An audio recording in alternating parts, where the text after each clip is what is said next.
as well. Tell us a little bit more about what happened in the crowd. You described this a moment earlier, but we have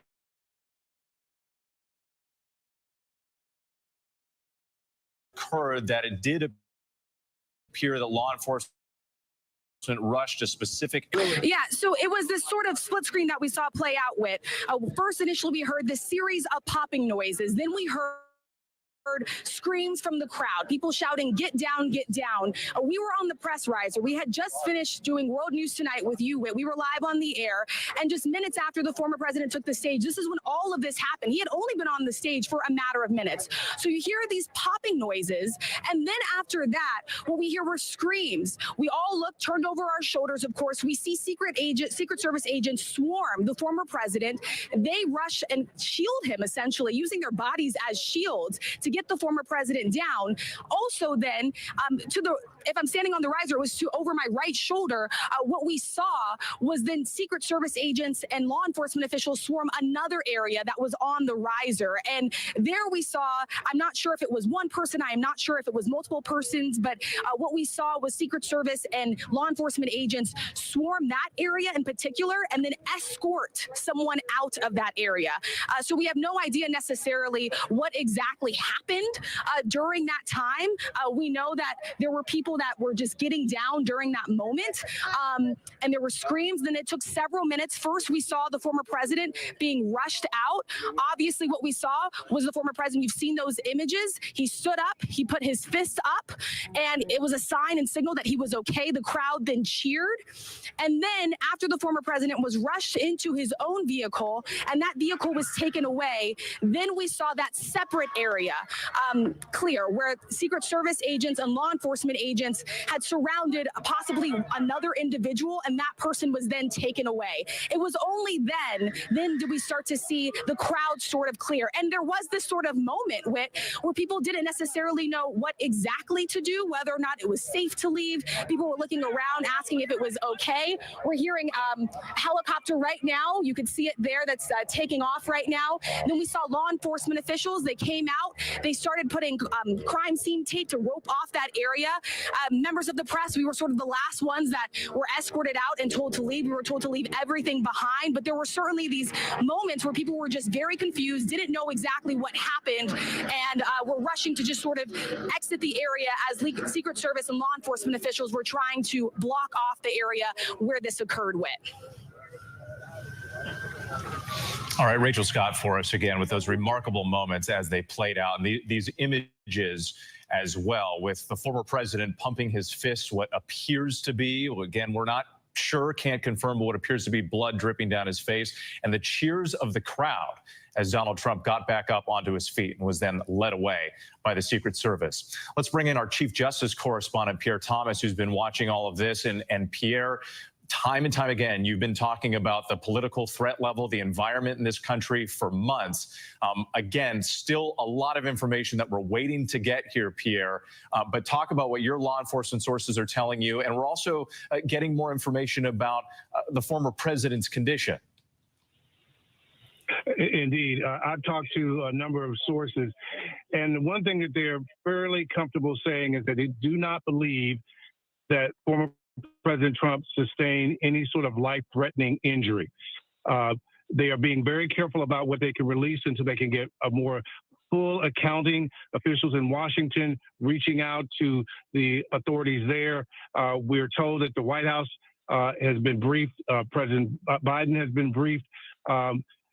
The Homeland Security Secretary is waiting additional information as well. So right now, law enforcement is converging, trying to get information because, as you said, with the threat environment right now is critically high. Law enforcement super worried about the potential of violence, and they're being careful right now because they don't have all the details. But that has been in the backdrop for days now. Security for the conventions will be super high, in part because of concerns about incidents like this, whatever this turns out to be. And Pierre, to your point, it's worth pointing out this response that we got from a Trump spokesperson too, because they said that President Trump, after thanking law enforcement and first responders They said they called it a heinous act, but they did say that the former president is fine and being checked out at a local medical facility. Pierre Thomas, stand by for us. I want to go back to John Karl. John, I understand you're getting word from the governor of Pennsylvania. Yes, we're getting a wide range of reaction. And before I get to that, I just want to reiterate, playing off of what Pierre just said, the statement that we heard from the Secret Service, very important because this is the bottom line here. The Secret Service has implemented protective measures and the former president is safe. So yes, no life-threatening wounds. The former president is safe. That's what we're hearing from the Secret Service. That's what we're hearing from the Trump campaign. We are also hearing from the governor of Pennsylvania, who, by the way, is a Democrat, the governor Josh Shapiro. He's been briefed on the situation as the governor where this all took place, and he has put out a statement saying violence targeted at any political party or political and for any political party is absolutely unacceptable. It has no place in Pennsylvania or in the United States. By the way, we're hearing from several others in the political world. Democratic governor of California, Gavin Newsom, saying violence has no place in our democracy. My thoughts are with President Trump. Gretchen Whitmer, the governor of Michigan, another Democrat. There's no place for political violence in this country. I am horrified. Bipartisan statements of concern for former President Trump and condemning whatever has happened here. Steve Scalise, this one's also interesting, as you remember, Congressman Steve Scalise, the number 2 Republican in the House, himself was shot at a practice for a congressional baseball game 7 years ago, sustained very serious injuries, was really touch and go for some time. He put out a statement saying, I'm praying for President Donald Trump. There is never any place for political violence. So as you can see, across the political spectrum, condemnations of whatever has happened here, concerns for the former president, and the bottom line, former President Trump, by all indications, is now safe and no life-threatening injuries here. John, can I follow up on that? Because I do think that the wording here is interesting from the various statements that we're getting. That statement saying the former president is safe. The Trump spokesperson saying the former president is fine. Yeah. What they're not saying here is that he was not hurt or injured in any way. Again, we're still waiting for these details coming in. We're trying to kind of, read between the lines here, and we don't want to speculate, but you work with the Trump campaign all the time and communicating with them. What does that say to you about this level of communication right now? Well, frankly, Wade, my sense is that the Trump campaign is doing, the individuals there that we're speaking to are basically doing exactly what we're trying to do here, which is to get more information.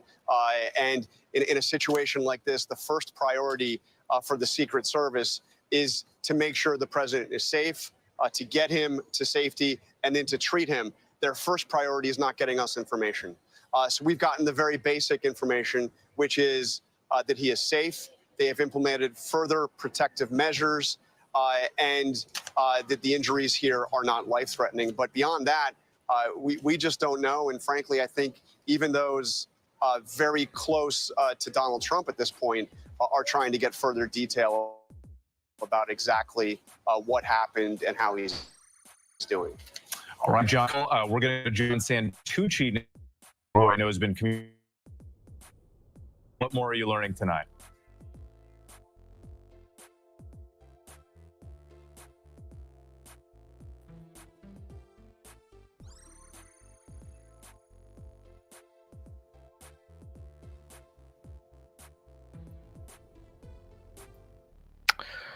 All right, family, this looks quite crazy right now going on in the presidential space with Donald Trump reporting live in the mass media group.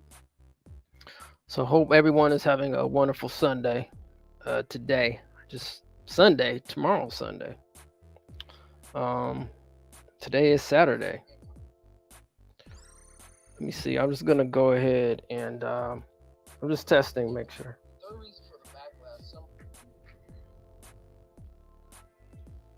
This is an unfortunate situation because people should be able to have rallies without getting shot at.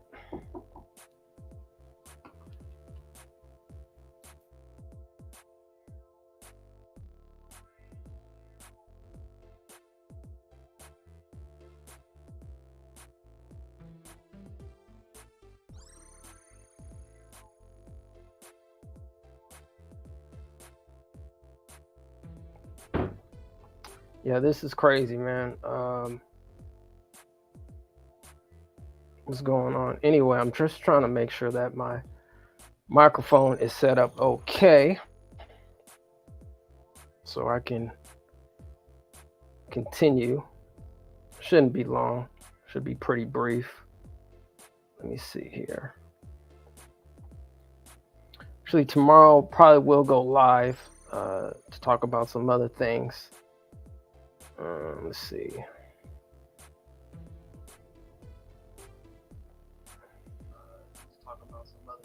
All right, cool. We are good. We are live.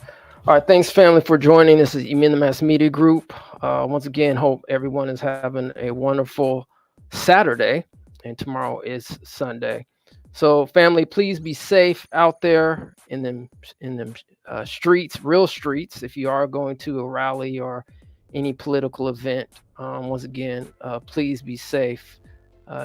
Nobody should get shot at, at any type of rally. This is really unfortunate. All right, so I'm sure as we get updates and reports on this matter, I'm sure you will too.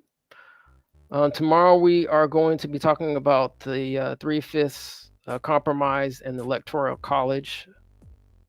So please check that out. Probably going to be at 10 a.m. tomorrow.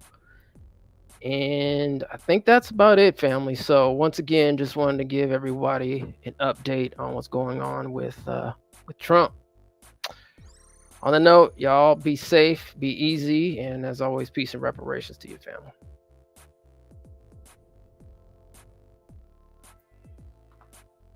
Leading with lineage. California Reparations Task Force hearings. Final report recommendations. California Freedmen Affairs Agency, CAFA office. The Fund for Reparations and Reparative Justice. Free the land, eminent domain, unjust property taking return. Emin the Mass Media Group was there.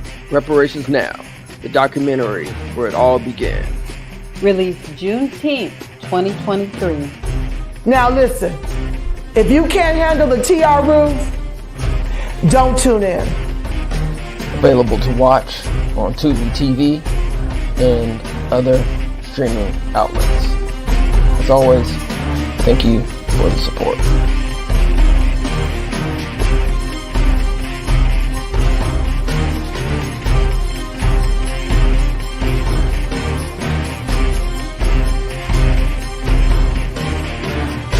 Please like, share, and subscribe to your #1 source for reparations and news.